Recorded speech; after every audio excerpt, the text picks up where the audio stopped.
Hoy día es 30 de diciembre del 2020. Vamos a dar inicio a nuestra sesión.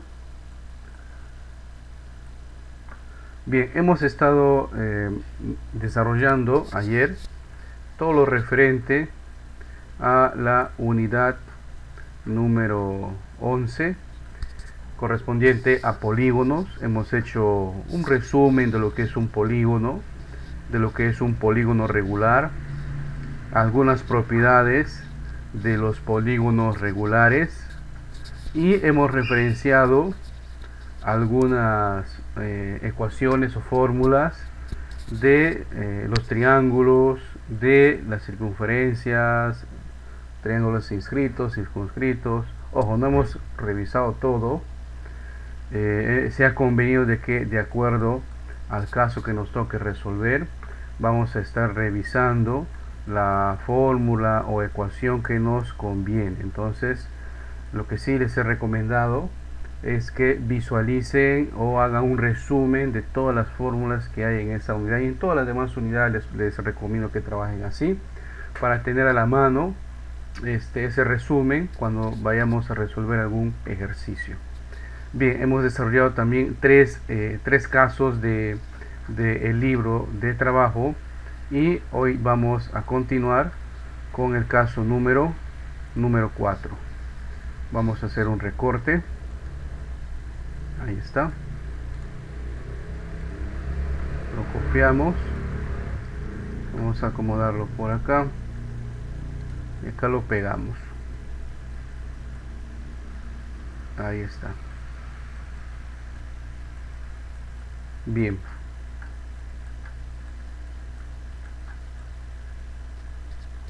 Muy grande. Ahora sí.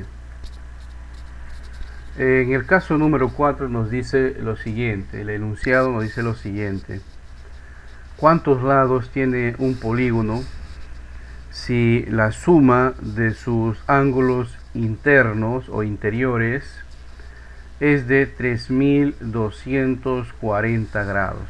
Bien, entonces el número de lados, el número de lados de un polígono está expresado por la letra n, ¿no? Está expresado por la letra n. Una vez que sabemos cuál es el valor de n, ya podemos dar nombre al polígono o de qué polígono se trata. ¿Qué otro dato nos da? Que la suma de los ángulos interiores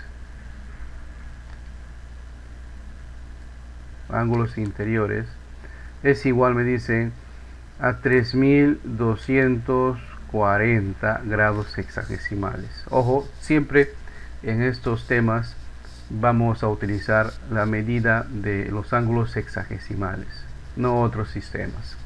Bien, entonces necesitamos una ecuación o fórmula que nos diga, ¿no?, a qué es igual la suma de los ángulos interiores de un polígono, ¿no?, teniendo en cuenta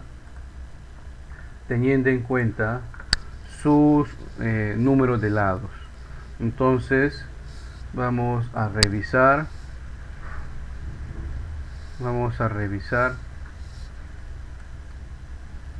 aquí están nuestros formularios. Ahí está.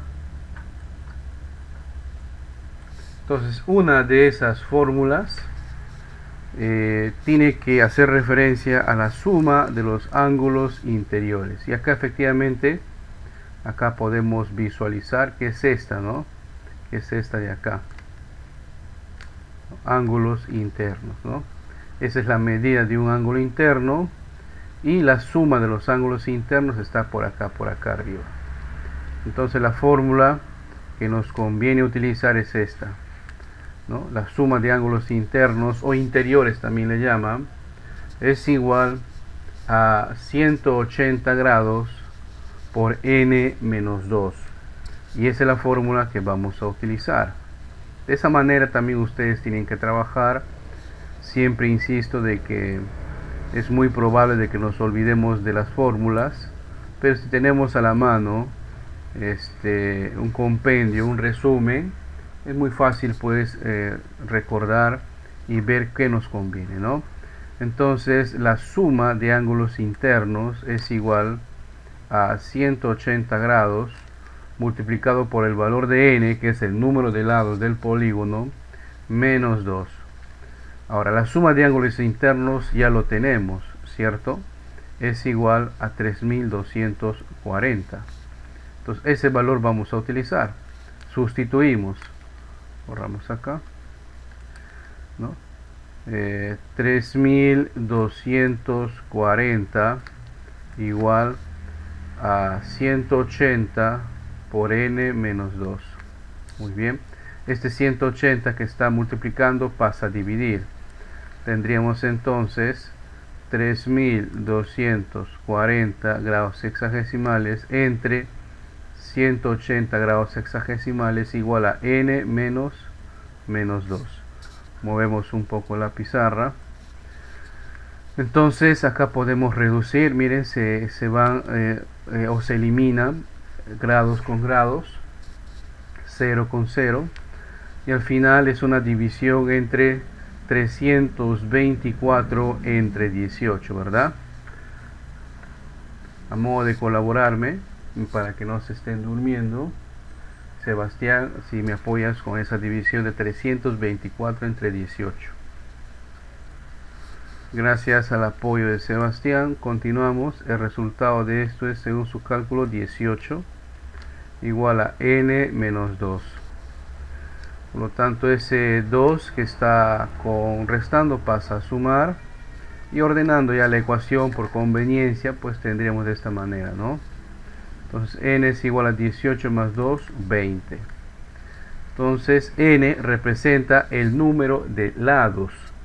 Tengo un polígono de 20 lados. Coincide con la alternativa B en nuestro caso. El polígono de 20 lados es el último de los polígonos que tiene un nombre en particular que hemos visto. Aquí está en la lista. Permítanme mostrarles. Ahí está. El polígono regular que tiene 20 lados se le conoce como icoságono, ¿no? Un icoságono. A partir de ahí ya hemos dicho de que toma un nombre genérico, ¿no? Por ejemplo, si hubiera salido 23, simplemente el nombre sería pues un polígono de 23 lados, ¿no? Entonces nuestro cálculo, resumiendo, para resolver este caso número 4 hemos apuntado los datos. Tendríamos que calcular el valor de n, y el dato que teníamos era la suma de los ángulos interiores. Entonces simplemente sustituíamos ese valor en la fórmula, ¿no? Que es igual a 180 por n menos 2, y lo que nos interesa calcular es el valor de n, porque n representa el número de lados de un polígono, ¿no? Recordarles también que en todo polígono regular el número de lados es igual al número de ángulos internos, que es igual a el número de ángulos externos, que es igual al número de ángulos centrales, ¿no? Esa es la peculiaridad o la particularidad que tienen pues los polígonos regulares. Bien, en el caso número 5, nos dice el enunciado: hallar la diferencia de cantidad de diagonales que se pueden trazar en un hexágono y un pentágono. Bien, entonces hay que recordar que un hexágono, ¿no? Es un polígono regular que tiene 6 lados, ¿correcto? Acá permítanme, les voy a hacer un recorte. Acá está, muy bien. Estoy poniendo acá un hexágono. Y un pentágono es un polígono regular, buenos días, que tiene 5 lados, ¿no? Incluso hay un edificio en Estados Unidos muy notorio, ¿no? Un edificio militar que le llaman así porque visto desde arriba tiene la forma pues de un pentágono. Acá tenemos un hexágono y un pentágono. Bien, ¿qué nos piden exactamente en este caso? Y acá está nuestro hexágono, perdón, se mueve un poquito, y acá está nuestro pentágono, un poquito por acá, ahí está, excelente. Nos pide ya la diferencia de la cantidad de diagonales que se pueden trazar en un hexágono y un pentágono. Bien, en la parte teórica hemos definido que desde un vértice es un punto cualquiera, podemos trazar, ¿no? Si nos permite la figura, una diagonal hacia otro, o sea, una línea hacia otro vértice. Acá está, miren, ahí está, una línea, ¿no? De este punto otra hasta acá, muy bien. Y de este vértice también puedo trazarlo hasta ahí. A los otros dos ya no puedo. Entonces de un vértice puedo hacer 3 diagonales. Pero acá nos piden la cantidad de diagonales que se pueden trazar. Entonces, desde este punto voy a trazar otros 3 más. 1, ¿no? 2, 3. Ahí ya vamos 6. Entonces, fíjense que la manera correcta sería pues tener una fórmula que nos permita calcular justamente esto, ¿no? La cantidad de diagonales. Y sí lo hay, ¿no? Lo que hemos visto ayer en la parte teórica, ¿no? Hemos visto, a ver dónde está, aquí está, en una de las fórmulas justamente teníamos que el número o la cantidad de diagonales que puedo trazar está en base al número de lados del polígono. Lo podemos referenciar acá. A ver. Ahí está, ¿no? Que el número total de diagonales que podemos trazar desde un polígono está dado por la fórmula n por n más 3 dividido entre 2, siendo n el número de lados, ¿no? Muy bien. Entonces, esa es la fórmula que vamos a utilizar, ¿ya? Y también la vamos a recortar, pues necesitamos eso. Vamos a recortarla. Esta es la que vamos a utilizar. Muy bien. Vamos a nuestro espacio donde estamos desarrollando.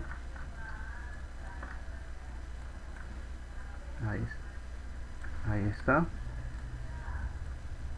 La fórmula del número total de diagonales. Muy bien. Ahora, hay que saber el valor de n, ¿cierto? Y acá ya tenemos la figura. Este es un hexágono. Y este es un pentágono. ¿Cómo es que se sabe eso, profe? Pues, bueno, ayer hemos definido que hay cierta cantidad de polígonos que tienen un nombre determinado. Ojo, no todos, ¿ya? Entre ellos ahí está. El hexágono se caracteriza porque tiene 6 lados. Entonces el valor de este polígono, su valor de n es 6. Y el pentágono tiene 5 lados. Muy bien. Correcto. Fíjense, voy a hacer la demostración acá, que un pentágono desde un vértice, desde solamente un vértice, puedo yo trazar 2 diagonales, no puedo trazar más, ¿no? En cambio en el hexágono, desde un vértice, podríamos trazar 3 diagonales. Vamos a utilizar la fórmula, vean ustedes. Entonces las diagonales que puedo trazar, en este caso de un hexágono, es igual, aquí n vale 6, voy a sustituir el valor de n, 6 por 6 más 3, ¿no? Dividido todo entre 2. Y acá las diagonales que puedo trazar de un pentágono sería 5 por 5 más 3.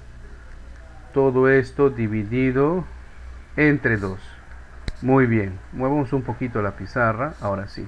Resolvemos el cálculo. Según las operaciones combinadas, primero tengo que desarrollar lo que está en el paréntesis, ¿verdad? Entonces 6 por 6 más 3 es 9, dividido entre 2. Y acá, igualito el paréntesis, 5 por 5 más 3 es 8, todo dividido entre 2. Seguimos calculando.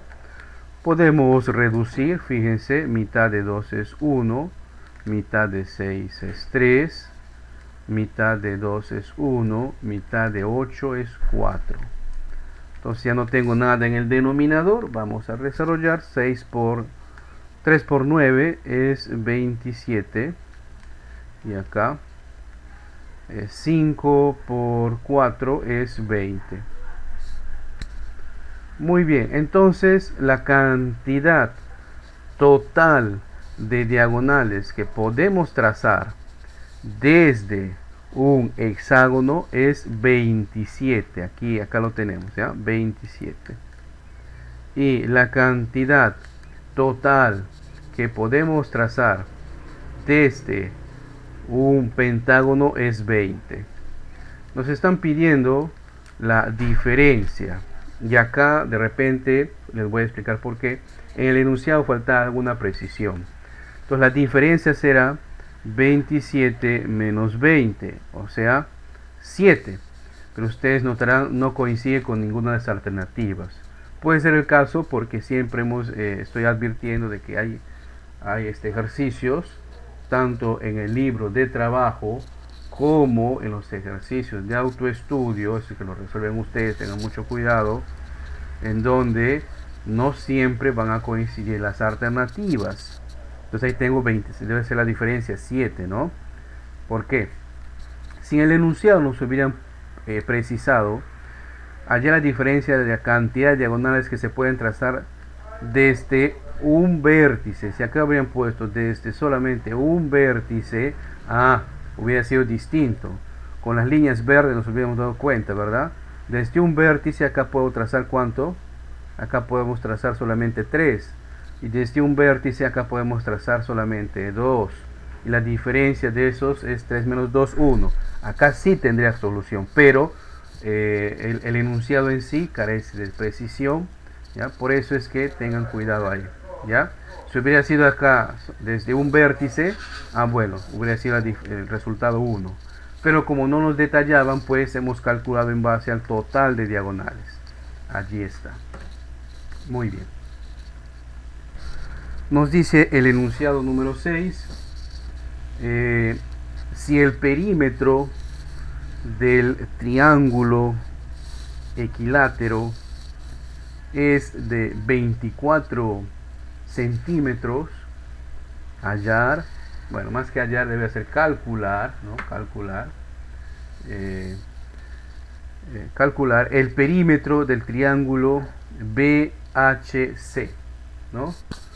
Del triángulo BHC. Ahora, hay que recordar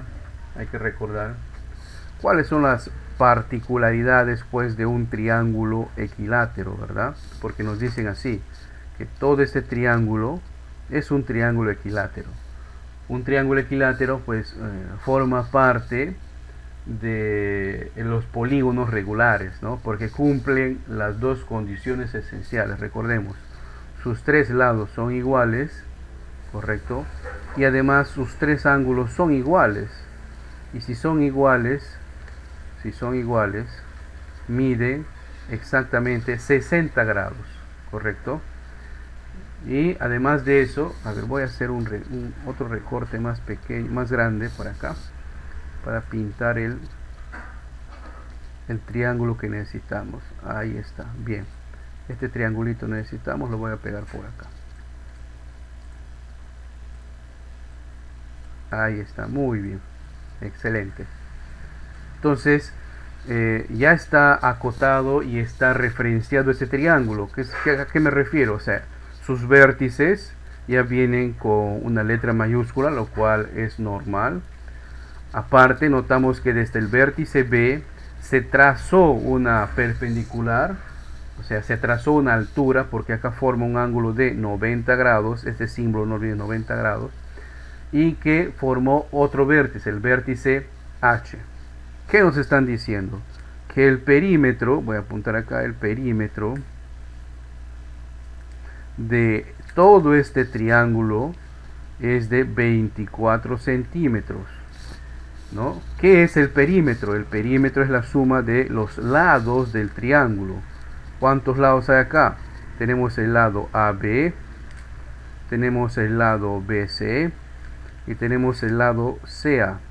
Entonces la suma de esos tres segmentos es de 24 centímetros, ¿correcto? Es de 24 centímetros. Pero, sabemos de que en todo triángulo equilátero los tres lados son iguales. Entonces vamos a poner una letra. ¿Qué les parece? Una letra.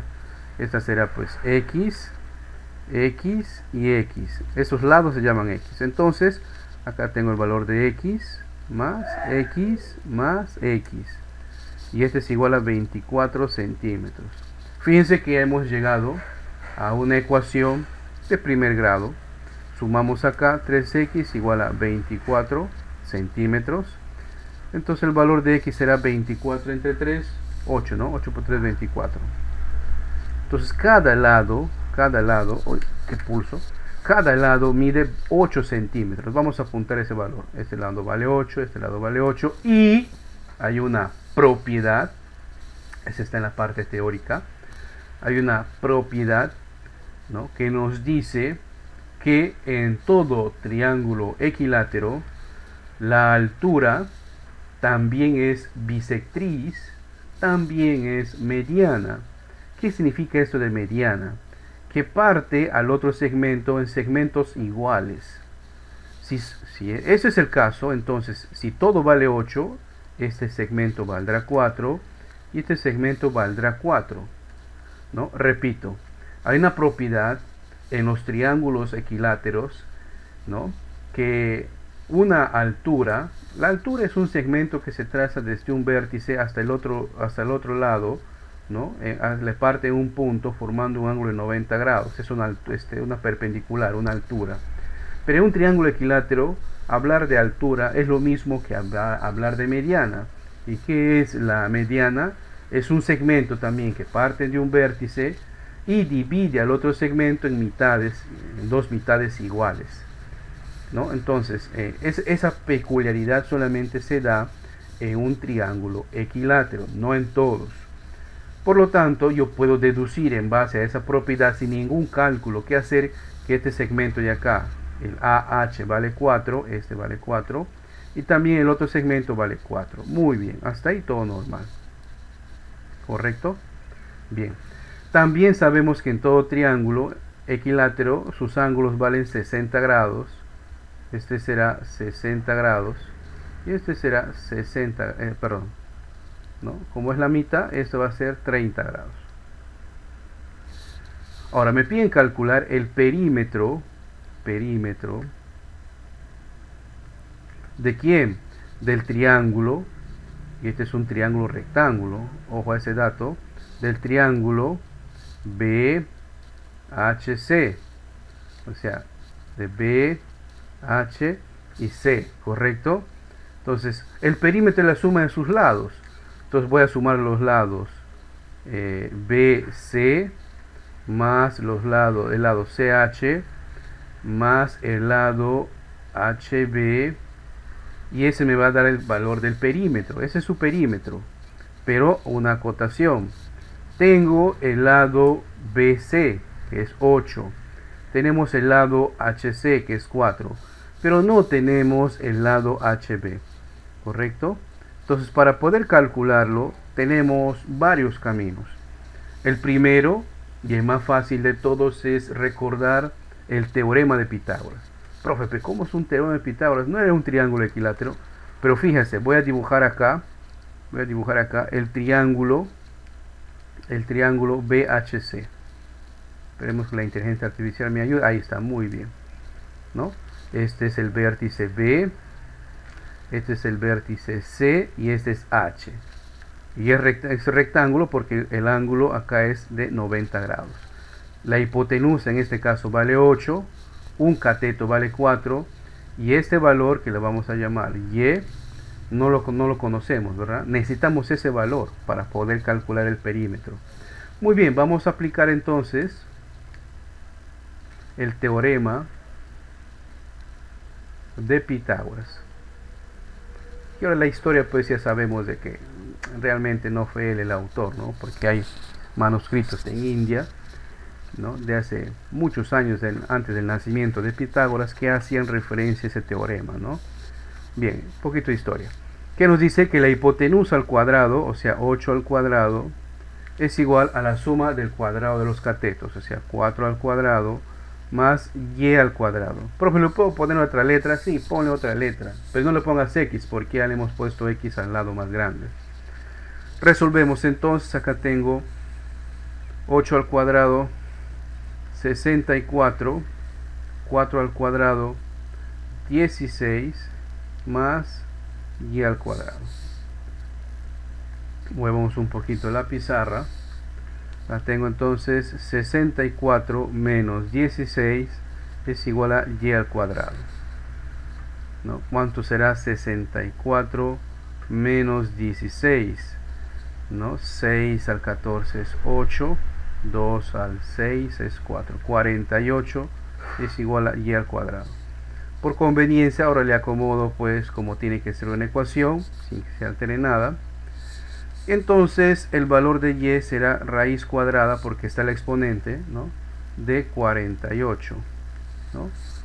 Sabemos de que no existe un número entero que multiplicado dos veces dé exactamente 48, ¿no? Miren, por ejemplo, 6 por 6 sería 36, 7 por 7, 49. Entonces su aproximado es 6 y algo, ¿no? Entonces nos ayudamos de nuestro amigo la calculadora y obtenemos que la raíz cuadrada de 48 es un aproximado de 6,92, 6,9, ¿ya? 6,9. Muy bien, ya conocemos entonces uno o el lado que faltaba. Esto era un valor de acá 6,9. Por lo tanto ya podemos calcular su perímetro, ¿cierto? Ya podemos calcular el perímetro. El lado BC vale 8, más el lado CH vale 4, más el lado HB 6,9. Entonces si sumamos, acá obtenemos el perímetro, ¿no? 8 más 4 es 12, más, ¿no? Más, a ver, pues esa coma ahí, más 6,9, y aquí pues sumamos 12 más 6 es 18, 18,9 es el valor del perímetro, ¿no? El perímetro no de todo el triángulo, sino del triángulo que nos pedía, ¿no? Del triángulo BHC. Aquí está. Vamos a ver si coincide con alguna de las alternativas, ¿no? 18,9, aquí está, coincide con la alternativa B. Muy bien. Para resolver, este fue un caso ya un poquito más complejo. Para resolver este caso, ¿qué hemos hecho? Hemos recordado alguna, no todas, alguna de las propiedades de un triángulo equilátero, ¿no? ¿Cuáles de ellas? Que un triángulo equilátero, sus tres lados son iguales y por ende también sus tres ángulos, ¿no? Y además de eso, hemos recordado que la altura que se trace de un triángulo equilátero es igual a la mediana, y este a su vez es la misma o es igual a la bisectriz. Y hemos aplicado el teorema de Pitágoras para poder calcular uno de los lados, ¿no?, del triángulo que nos interesaba. Ahora, yo les mencionaba que ese era uno de los caminos por hacer. Otro hubiera sido recordar, ¿no?, apuntar los ángulos, ¿no? Este era 60 grados sexagesimales y este, como es una bisectriz, era la mitad 30. Y hubiéramos estado en el triángulo notable de 30-60. Hubiéramos utilizado una razón trigonométrica y hemos recordado también cuál es el valor de una razón trigonométrica y hubiéramos llegado a un resultado aproximado, ¿no? Esa era otra otra de las formas, ¿no?, para poder hacerlo. O también utilizando ya netamente las razones trigonométricas de los ángulos de 30 y 60, ¿no? También lo podríamos haber desarrollado de esa manera. Muy bien. Hasta acá alguna consulta. A ver. Muy bien. Hasta luego. Buen año. Cuídese.